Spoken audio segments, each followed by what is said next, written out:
Welcome to today's deep dive, especially for you operators, engineers, and investors tuning in. Today we're unpacking Ethan Cho's essay, What Are Humans For? And our mission is to look at this, staggering data point from Anthropic that completely reframes the whole AI talent debate. Right, yeah, it is a crazy metric. I mean, they reported that their AI model, Claude, now writes 80% of the code that gets merged into their production systems. 80%. Which means, their human engineers are suddenly shipping like 8 times more code per quarter. It really makes you rethink what everyone is panicking about right now. Exactly. The whole corporate hiring panic is just completely misaligned right now. You see organizations desperately trying to recruit massive armies of developers. Yeah, it feels a bit like hiring 1,000 fast food line cooks to flip burgers, Yeah. right? When what your restaurant actually needs is an executive chef. I mean, the chef isn't blindly chopping onions. They're anticipating supply chain issues and budget constraints. Well, yeah, because the line cooks, or in this case, the AI, they just lack the broader context to understand those deeper business needs. Cho actually highlights a brilliant example of this with Korean companies. Oh, the stat about the lack of strategy. Yeah, 83% of them have absolutely no established AI implementation strategy, but they're just blindly rushing to hire engineers anyway. It's a second-order problem, really. Right, so they acquire this brilliant talent, but then those engineers just spend 6 months fighting organizational inertia. They essentially become glorified internal consultants. Because the companies haven't solved the first-order problem, which Yeah. is, defining what a human actually needs to do now that AI is taking over the raw execution. Right. If engineers aren't physically typing out code all day, their primary function has to completely shift. And this exposes a massive economic shift. I mean, the cost of execution has essentially collapsed to near zero, but the cost of specification has not. But wait, I have to push back a little here. Hasn't programming always just been giving computers specifications?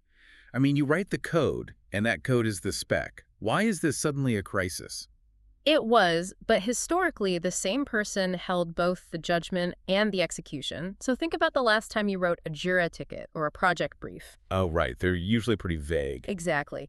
A senior engineer could write a vague requirement, start building it, and then realize halfway through that it was poorly defined, and they could instantly course correct on the fly. Ah, I see.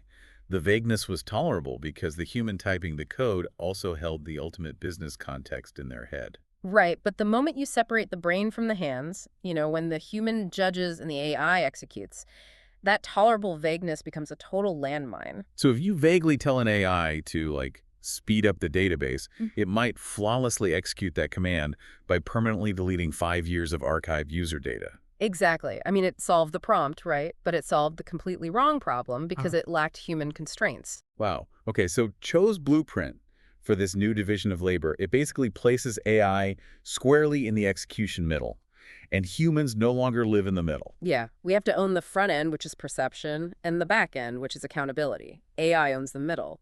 For investors tuning in, this completely flips how we value tech companies.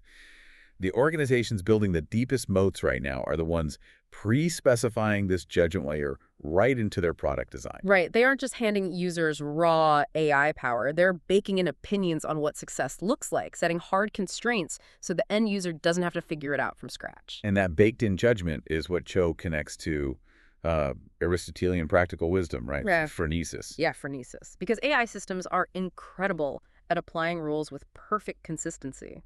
But humans have to look at a genuinely novel situation and decide which rules actually matter. Like if a key client changes their mind at the last minute, the AI doesn't know the political nuance of that relationship.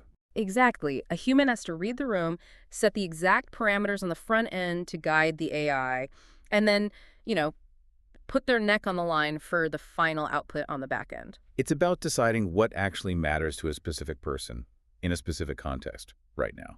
So the ultimate constraint for companies moving forward isn't getting a better AI model. No, it's achieving human clarity. Hmm. Organizations that can't clearly articulate what they want will just stall out no matter how much talent they stockpile. Right, the execution middle is solved. It's the beginning and the end where human value is now entirely concentrated. Totally. Execution is cheap, but knowing what to execute is everything. So as we wrap up this deep dive, think about your own workflow.